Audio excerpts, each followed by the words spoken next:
desenvolupen tumors amb inestabilitat de microsatèl·lits. Repassarem tots els estudis, possiblement una implicació d'altres gens reparadors de l'ADN, en els casos específicament de síndrome de Lynch-like. I després us explicaré, com deia en Josep, aquesta col·laboració que hem fet amb ells, de les famílies de Mallorca que hem analitzat, i al final donarem pas als missatges a través del xat. Doncs aquí us he posat un gràfic que representa el sistema de reparació dels mismatch. I, de fet, les proteïnes que més es coneixen són aquestes 4 d'aquí, que són MLH1 i PMS2, i MSH2 i MSH6. I, com veieu, formen 2 dímers. MLH1 i PMS2 fan un dímer i després MSH2 i MSH6 fan un altre dímer. Però en el mismatch repair hi ha moltes altres proteïnes, com podem veure aquí, que formen part i que ajuden a arreglar aquests mismatch.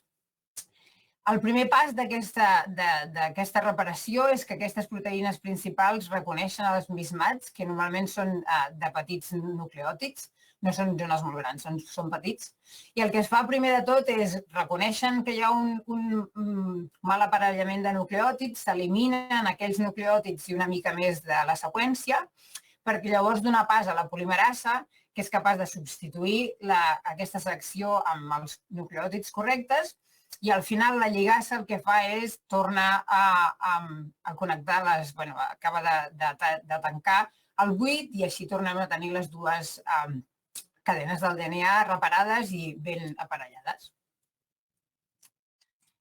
I aquí us he volgut explicar una mica com es va descobrir la inestabilitat de microsatèl·lits, que va passar als principis dels anys 90. La primera cosa que va passar és que el grup d'en Bert Vogelstein va proposar que el càncer de colon es desenvolupava a través de diferents etapes seqüencials i que una cosa que hi havia molt important és que a cada etapa es perdien fragments específics de l'ADN i que aquesta pèrdua de fragments era una part clau d'aquest desenvolupament. Llavors tothom estava en el camp intentant investigar quins eren aquests fragments que s'estaven perdent.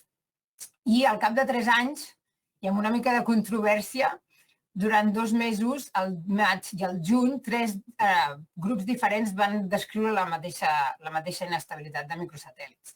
I, de fet, si us fixeu, eren 2 al mes de maig de Science, un al Nature, i va ser una mica de controvèrsia de qui va ser primer, i es veu que va haver-hi una mica de problemes perquè un dels journals va deixar l'article molt de temps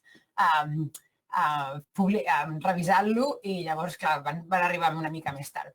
Però, de totes maneres, Manuel Pelucho va descriure que hi havia un subgrup de tumors de càncer colorectal que es desenvolupaven, que eren diferents i que era una via única a través de la qual es podien evolucionar els tumors.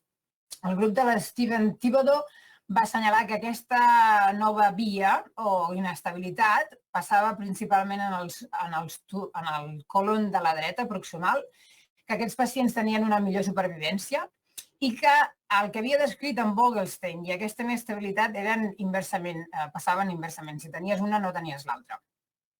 I després els que també van descriure més aquesta inestabilitat van ser aquest grup internacional que hi havia en Vogelstein, la Chapelle, la Laurie Altoen, i en Peltomaki, que estaven estudiant una família i estaven buscant un gen supressor.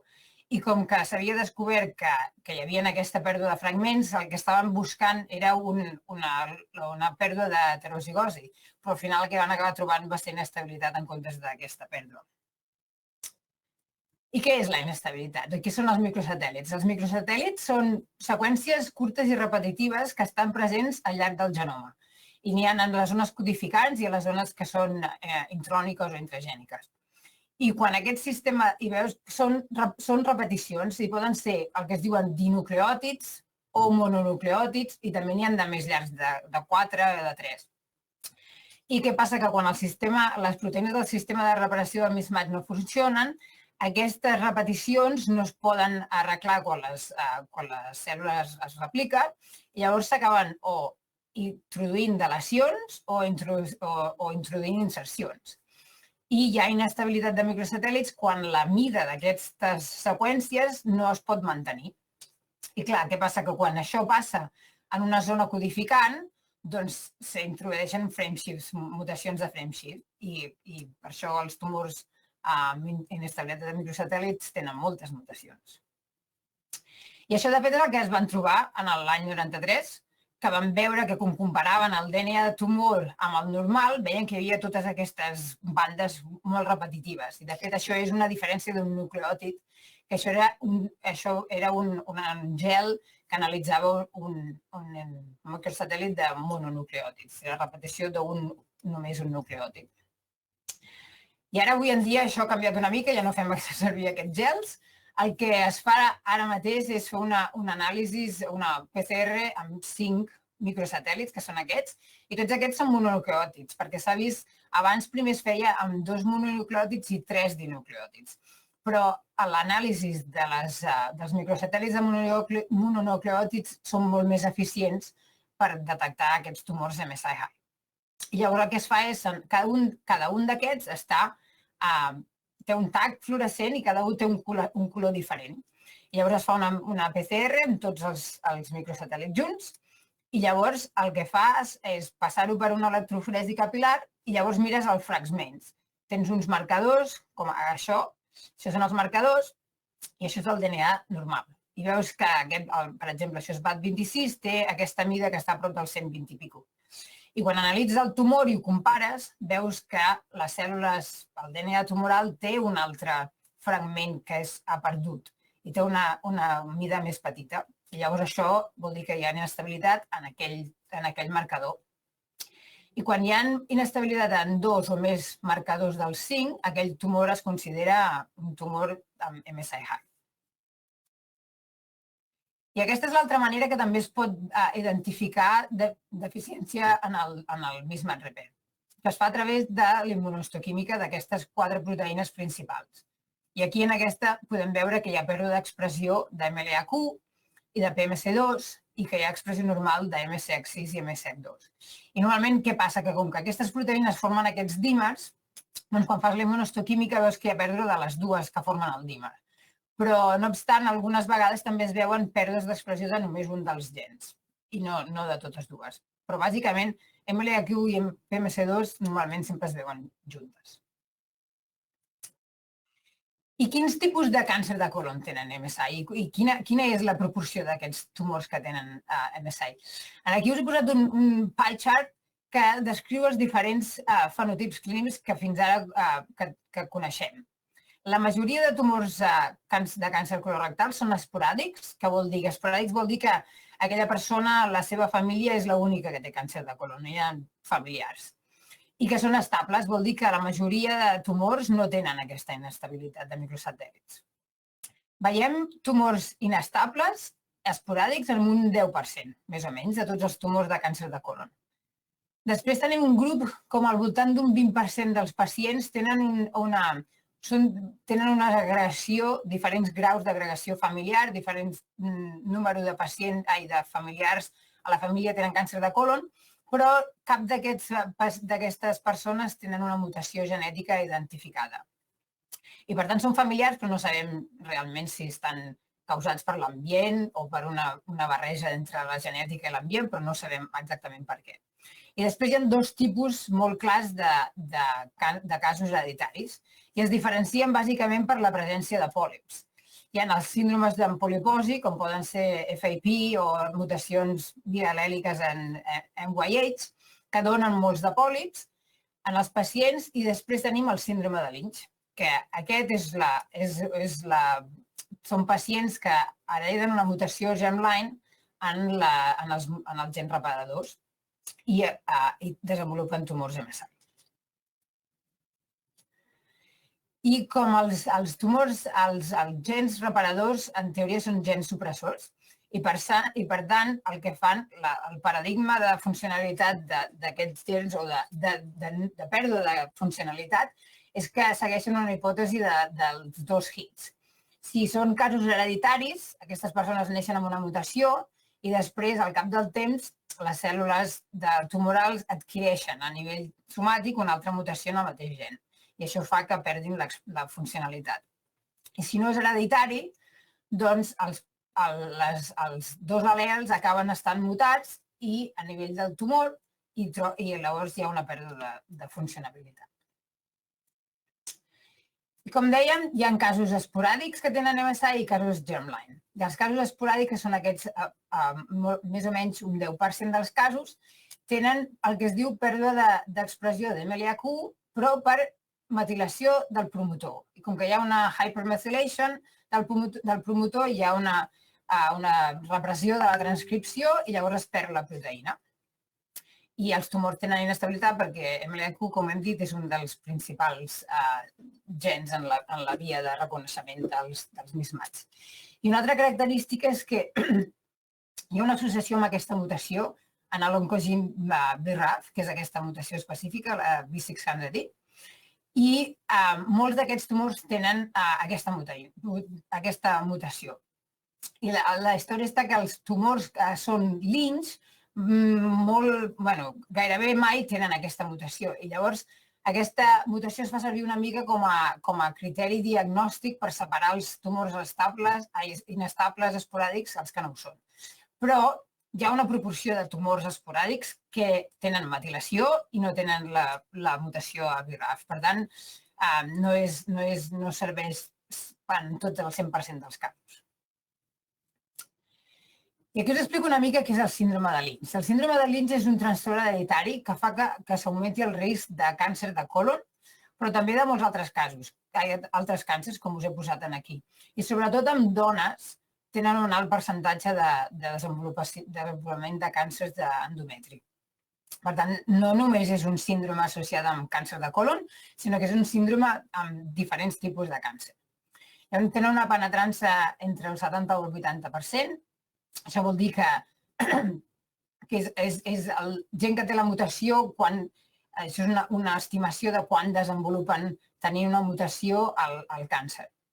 La incidència és, de fet, el càncer, és el síndrome hereditari més comú de tots els síndromes hereditaris de càncer i en la població dels Estats Units està estimat que afecta una de cada 270 persones. Està causat, com hem dit, per mutacions de la línia germinal i també d'aquests 4 gens reparadors i també alguns casos tenen aquest altre problema que tenen una deleció en EpCAM, que no és un gen reparador, però és el gen que hi ha abans de MSH2. I quan hi ha una deleció en aquest gen, el que passa és que llavors no es transcriu MSH2 i aquests tumors tenen MSI, però exactament no hi ha una mutació a MSH2. Tots aquests pacients es diagnostiquen amb una edat més jove que els càncers esporàdics i tenen un alt risc de càncers sincrònics i metacrònics, que vol dir que o poden presentar-se al mateix moment amb 2 càncers alhora de colon o que després desenvolupen més càncers. I degut a tot això, aquests pacients i les seves famílies han d'estar sota una vigilància clínica molt estricta i han de tenir colonoscòpies cada any i també han de avaluar l'endometri, els ovaris, vull dir que són pacients que necessiten molta vigilància. I com més seqüenciació fem i més casos identifiquem de Lynch, el que ja fa temps que s'està veient és que com un 50% dels casos que podries pensar que són Lynch, quan mires a nivell germline, no trobes les mutacions. I això és el que s'ha denominat com Lynch-like syndrome, perquè s'assemblen una mica però no trobes les mutacions. La data de diagnòstic és una mica entremig dels casos esporàdics i els casos de Lynch. També tenen un increment de càncer de colon en les seves famílies, però no hi ha, com que no se sap molt bé què són, tampoc hi ha molt consens a com s'ha de portar la gestió clínica d'aquests pacients, perquè encara no se sap si els hem de tractar com si fossin Lynch o com si no fossin Lynch. I aquí us ensenyo, està en anglès, però espero que ho puguem seguir, ara avui en dia es fa un cribatge de tots els càncers de colon. I tots els càncers de colon es fa immunohistoquímica, bàsicament PCRs, normalment per fer MSI es deixa una mica com per comprovar aquella inestabilitat. Si hi ha pèrdua d'expressió, hi ha pèrdua d'expressió de MLH. El que es fa és, com us he explicat, es mira si hi ha la metilació i si hi ha BRAF. Si hi ha metilació, doncs aquest cas té MSI degut a un desenvolupament esporàdic. Si no hi ha metilació, llavors es passa a l'anàlisi genètic, igual que si hi ha pèrdua d'expressió d'aquestes proteïnes per la immunohistoquímica. Llavors s'analitzen genèticament. Si es troben mutacions, aquests casos estan diagnosticats com síndrome de Lynch. I també hi ha un altre tipus de síndrome que és molt estrany, que és tenir mutacions bialèliques, o sigui que heredes una mutació del pare i una de la mare en els gens reparadors. I aquests tumors, aquesta gent tenen una presentació clínica diferent. Si no hi ha mutacions genètiques però hi ha inestabilitat, doncs poden ser que siguin aquests tipus de tumors que són síndrome de Lynch, perquè que no se sap molt bé, i després, últimament, també estem trobant i es comença a tenir com establert que es poden tenir mutacions somàtiques que no siguin la metilació de MLH i que per això aquests tumors tenen MSI i en teoria es creu que són uns tumors esporàdics. Però això també parlarem una mica després. Per tant, quines possibles explicacions poden tenir aquests tumors MSI que no se sap molt bé com és que tenen MSI, perquè no tenen mutacions germline? Podria ser que fossin resultats falsos positius, que l'immunohistoquímica o l'MSI no sigui veritat. Podrien ser que fossin casos de Lynch, però que no hem trobat la mutació perquè o la mutació era críptica o perquè hi havia mucosidiscimes somàtic o perquè potser era una variant que no se sap molt bé si tenia un efecte o no efecte. Podria ser, com us dic, que tinguessin aquests double hits somàtics en els gens reparadors, mutacions o pèrdua d'heterozigositat en el tumor. O que podria ser que potser, hi ha altres estudis, nosaltres considerem que potser una proporció d'aquests tumors, la inestabilitat sigui un passenger, sigui la conseqüència d'altres mutacions germlines que fan que aquests tumors tinguin aquestes pacients tinguin un increment d'inestabilitat cromosòmica i tinguin més mutacions i acaben mutant el mismatch repair. Per tant, els objectius d'aquest estudi que us presento avui és analitzar els casos Lynch-like per trobar mutacions no identificades en els Lynch, en els mismatch repair i veure si algun d'aquests realment són Lynch. Valorar si la deficiència del sistema de reparació es pot explicar per aquestes mutacions somàtiques i estudiar si hi ha la contribució d'altres mutacions a nivell germline en altres gens reparadors que no són els mismatch repair. Per fer això vam agafar de diferents col·laboradors, incloent en Josep i l'Antònia, mostres Lynch-like, vam seqüenciar i vam fer Next Generation Sequencing amb whole exome de sang i de teixit del tumor. I això és una mica un resum de la pipeline de Next Generation. Es passa les mostres amb el seqüenciador i aquí tenim els High Computer Clusters on tenim totes les bases totes les dades genòmiques. La pipeline crea els FASTQ files, que són els reads que surten del seqüenciador, i llavors a través de les diferents pipelines s'aconsegueix el BAM file, que és les dades alineades amb la referència del genoma humà.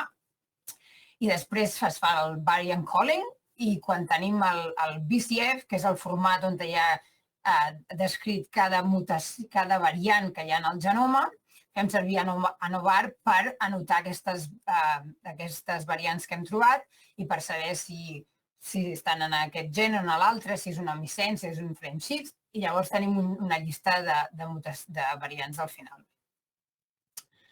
Sí, la primera cosa que vam fer quan vam tenir totes aquestes mostres analitzades és, de fet, mirar si hi havia mutacions en el mismatch repair.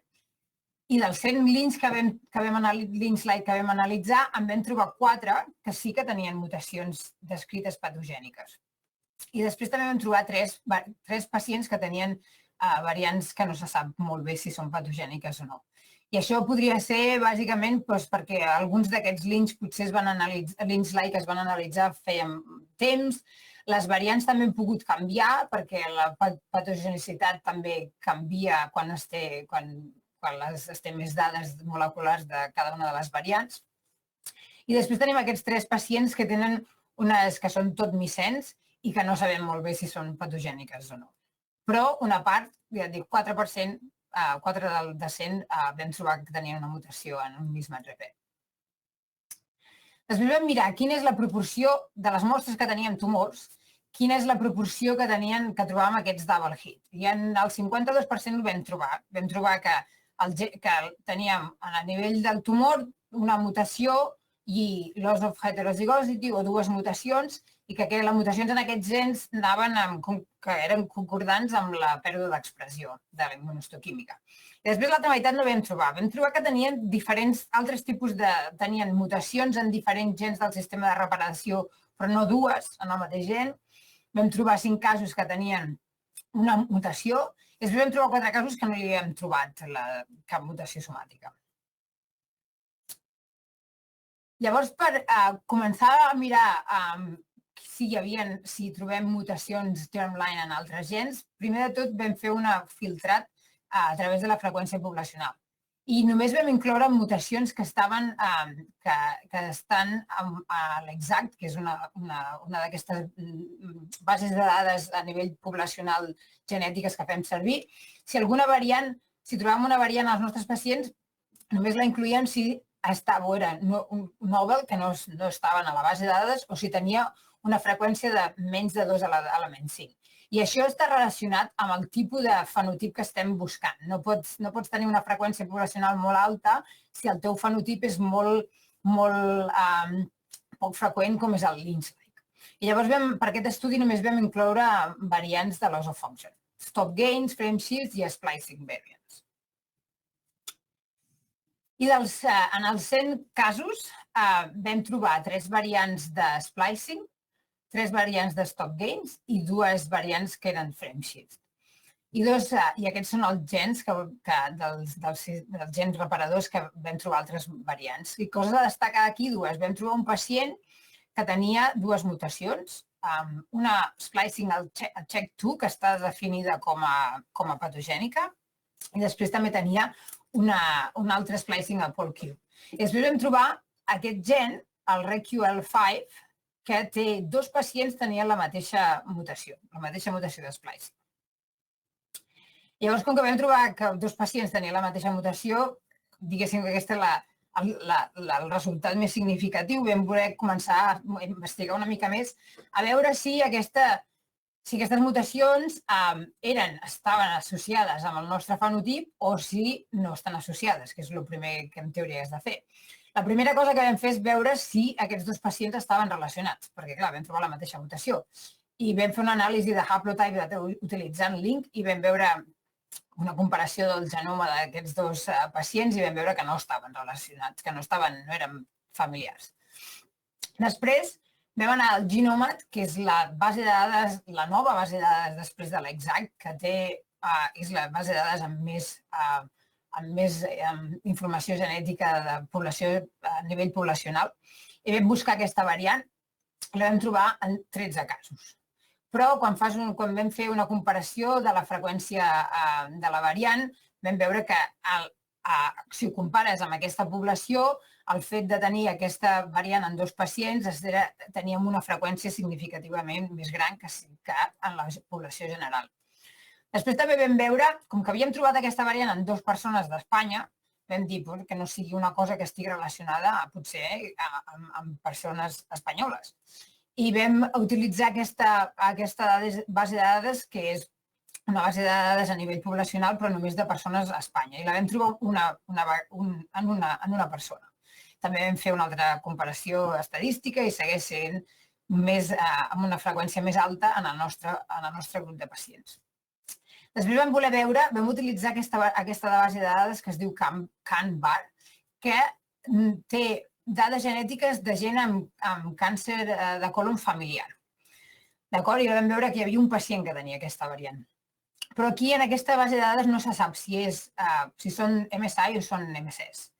I llavors, amb els nostres col·legues de Barcelona que tenen dades genètiques d'altres grups familiars, vam mirar si hi havia alguna mutació en aquest gen en pacients que tenien aquest síndrome d'X, que són familiars però són estables i no li vam trobar. I també vam analitzar 39 persones que tenien cerebritis poliposis i tampoc no ho vam trobar. Per tant, sembla que vaja, almenys aquestes mutacions podrien estar associades amb aquest fenotip que estem mirant, que són els Lynch-like. I que quan fem comparacions amb població general, trobem que hi ha una freqüència més alta en aquest grup de pacients que estem analitzant. I qui és el RECQL5? El RECQL5 és una licasa i aquí és una proteïna que s'ocupa de mantenir les dues cadenes separades i les desfà perquè les polimerases puguin replicar el DNA. I és part d'aquesta família de proteïnes que són molt conegudes, com poden ser el Werner i el Blum, i el RECQL4 també, el RECQL, sense només l'1, diguéssim. I aquests tres mutacions recessives, que vol dir, no recessives, aquests donen fenotips recessius, que vol dir que són síndromes de càncer ben coneguts, però que has d'heredar mutacions en el mateix gen del pare i de la mare. Són molt poc freqüents. I el que sí que se sap és si han fet experiments i s'ha fet un knockout, o sigui, s'han inactivat les dues còpies d'aquest gen en ratolins i sí que s'ha vist que hi ha un increment de càncer, de desenvolupament de tumors en aquests ratolins. I últimament s'ha vist, es comença a veure alguna cosa, però en càncer de colon encara no s'ha descrit res a nivell germline, però s'han trobat mutacions en aquest gen en un tipus de càncer gàstric i també en famílies espanyoles, de fet, que tenien càncer familiar de mama. Però en colon, com dic, encara no s'ha publicat. Aquesta és la primera família. Us he posat una mica perquè pugueu entendre el tipus de famílies que estem analitzant. Això era una pacient que va tenir càncer de colon als 63 anys, amb una mare que també es va morir de càncer de colon i un germà que tenia càncer d'intestí prim als 80. I vam poder, aquesta és la nostra pacient índex, que tenia aquesta mutació al RECQL5, i llavors vam aconseguir, a través dels nostres col·laboradors a Galícia, agafar també mostres de sang d'aquest altre germà i vam veure que també tenia la mutació. I de fet, d'aquest pacient teníem el tumor i vam analitzar el tumor i vam veure que aquest tumor també tenia una mutació missense en el mateix gen, en el RECQL5. I aquesta mutació missense no sabem molt bé si és patogènica o no, però dels 8 algoritmes que hem fet servir per prediure la patogenicitat, 6 d'aquests diuen que tenen un score que diu que sí que pot ser que sigui inestable, que sigui patogènica. Però, clar, no ho sabem, és tot predit informàticament. I aquesta és l'altra família, una família amb 3, això seria Amsterdam, vull dir, amb molta predisposició a càncer de colon. Aquest és el pacient que vam seqüenciar i ara estem fent les mostres de sang en el seqüenciador, estem analitzant aquests 2 fills, perquè aquests 2 ja s'havien mort i no podíem aconseguir, i aquesta germana viu a Anglaterra i tampoc no m'ha pogut aconseguir mostra. I després el que vam voler fer és, evidentment, nosaltres estem pensant a veure si tenir una mutació en heterozigot d'aquestes, en un gen reparador, sí fa que tinguis una deficiència de reparació i que llavors, tot i que potser no tinguis una mutació en els 2 al·lels i una pèrdua completa de funcionalitat, sí tenir la mutació en heterozigositat és suficient com pel cap dels anys puguis acumular una inestabilitat cromosòmica i desenvolupar càncer. I per fer això ho vam fer fa una mica de temps, vam tenir la sort de col·laborar amb uns investigadors que treballen amb aquest síndrome de Werner. Llavors tenen sang de gent de diferents persones en una família. Llavors vam agafar Werner, que també és una altra licasa d'aquesta mateixa família del RECQL5, i vam tenir el control i sang i cèl·lules d'una persona que tenia la mutació, aquesta mutació que era una stop gain en heterozigot.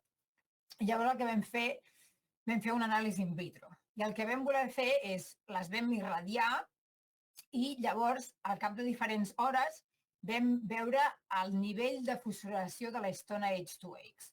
I aquesta histona el que fa és que és un marcador que quan es fosforila vol dir que hi ha dany i problemes en el DNA, que hi ha trencaments, i per tant és com si fos un marcador per saber si hi ha problemes al DNA o no. Llavors la nostra hipòtesi era que si irradiàvem aquestes cèl·lules, com que tenien una mutació en aquesta helicasa, tindrien problemes per reparar el DNA. I llavors el que vam fer, després ho vam fer per flow cytometry i vam analitzar les dades. I aquí el que vam fer és el que us dic. Això és la cèl·lula wild type, les cèl·lules que no tenen la mutació, i això és la que tenen la mutació. I quan vam comparar, sembla que, en general, tenen més problemes per reparar el DNA i acumulen aquesta fosforilació i, per tant, aquests danys durant més temps que no pas les altres cèl·lules que van baixant el nivell de problemes en el DNA. I ara us vull explicar dues coses que estem fent ara, un cop que hem vist que tenim aquests dos pacients que tenen aquesta mateixa mutació, que a més també veiem que tenir una mutació en una d'aquestes helicases sembla que sí que dona una deficiència, doncs estem intentant fer proporcionar més informació de veure si realment aquest gen podria ser un potencial càncer, si podria ser un gen que predisposés a càncer. I aquí a Yale estem fent un projecte, això és a nivell clínic, és un projecte que no està relacionat directament amb el nostre laboratori, que es diu Generations, i que estan amb l'objectiu de seqüenciar 100.000 persones amb exome sequencing per crear un biobanc que ajuntarà totes les dades genòmiques amb la informació clínica dels pacients electrònicament. Això és un gran projecte d'aquí a Yale i bàsicament ara ja han seqüenciat 3.500 persones. I com que jo conec el PI d'això, vaig pensar a veure si podem veure si hi ha algunes persones en aquests generations que tingui una mutació en el RED-QL, i llavors ara mateix estem fent un protocol nou per poder identificar aquesta persona, perquè sí que hem trobat, hi ha una persona que té una mutació, un frameshift en aquest gen. Aquesta mutació s'ha vist només 4 vegades en 4 persones en tot el genoma, per tant és una mutació molt poc freqüent, i el que estic fent és estic escrivint un protocol per poder anar i poder veure si aquesta persona, quin tipus de persona és, perquè si té càncer o no té càncer, quina edat té, perquè en aquests participants, aquests individus són gent de tot Yale, poden tenir malalties o poden ser gent sana o familiars d'algú, qui sigui. És a nivell poblacional. L'altra cosa que estem fent és també estem fent una creació a través de CRISPR d'aquesta mutació de splicing. I ho estem fent amb una companyia francesa perquè la creació d'aquesta variant la volem fer en heterozigot. Volem tenir el wild type, l'heterozigot i el homozygous per poder realment veure quina és l'afectació de l'splicing i per poder tenir dades in vitro i moleculars de com pot estar afectant això al desenvolupament de càncer i de càncer amb inestabilitat. I ara us explicaré una mica, després d'haver-vos donat una mica la idea de tot el que hem fet, com tot això, totes les l'anàlisi que hem fet d'aquestes famílies de Mallorca i com es connecta amb el que hem estat estudiant. Aquestes són les famílies, com podem veure, no hi ha ningú té mutacions en el BRAF, la localització és una mica barrejat, hi ha persones que tenen càncer de colon al costat dret o a l'esquerra, l'edat també va des de 19 anys fins a 74, o sigui que una gran diferents edats, i també hi ha famílies que tenen més història familiar, aquí hem posat si sí o no, i això són familiars de primer grau amb càncer de colon i això són familiars de primer i segon grau amb tumors relacionats amb l'Inch. Per tant, hi ha famílies que tenen més i hi ha famílies que tenen menys. Llavors vam agafar la sang que ens van enviar en Josep i l'Antònia i la vam posar a fer un exome sequencing i vam analitzar les dades. I ara us explicaré el que hem trobat. Això és dades una mica no preliminars, ho hem trobat però encara no hem pogut fer més comprovacions. I això és el que hem trobat en un dels pacients. I, de fet, hem trobat una mutació a RQL5. Hem trobat un frameshift, que això és un plot rich, que això és com visualitzem les dades que surten, les dades de Next Generation Sequencing. Aquí, la primera línia d'aquí, aquesta d'aquí, hi ha la seqüència de referència. I llavors aquí, on posa aquest pitet d'aquí, és on hi ha la variant. I com podem veure, aquí hi ha una inserció gran. Aquesta inserció no està en genoma, no s'ha vist abans. I per tant, com que no s'ha vist, el primer que hem fet és dissenyar primers i veure si la podem replicar fent Sanger. Tot i que a vegades amb Sanger sequencing, la manera normal de seqüenciar d'abans, no trobes les mutacions perquè Next Generation dona més coverage i és molt més sensible. I llavors a vegades no ho pots trobar. Però com que aquesta no està vist en les dades poblacionals, doncs ja tenim els primers al laboratori per analitzar-ho. Després aquesta mateixa persona, també té una altra mutació en un altre gen reparador. I aquesta és la família que té aquesta mutació. Aquesta és la pacient que va tenir càncer de colon al 66, pèrdua d'expressió de MLA-Q i MCA2, i sembla que no té molta història familiar, però és que crec que no van poder saber-ho massa bé i la gent ja sabia molt. El que sí que aquesta persona té 6 fills i tots estan en una edat dels 35-40. Per tant, tampoc pot ser que possiblement no hagin tingut temps de desenvolupar càncer. I, de moment, és aquesta la persona que hem trobat aquestes dues mutacions, RQL i aquest altre gen. I com que, clar, nosaltres ja creiem que RQL tenia alguna implicació, però ara tenim una altra família. Per tant, aquí us poso un summary de les 3 famílies. Tenim aquesta família de Mallorca, que té aquesta frameshift, i després aquests altres 2 pacients que ja us havia explicat, un de Galícia i un de València, que tenen la mateixa mutació de splicing. Una cosa interessant que realment volem veure a veure si hi ha alguna associació o no és que tots tenen pèrdua d'expressió de MLA-Q i PMS2 i que tots tenen una edat al voltant dels 60, que és una edat entremig. No tenen un càncer de colon als 40 com poden ser els links, ni tampoc molt més grans. Per tant, aquesta idea nostra de que potser una mutació en un al·lel fa que vagi adquirint un increment de la inestabilitat del genoma i que acabis tenint càncer amb una edat no massa tardana, crec que potser sí que té una mica d'idea.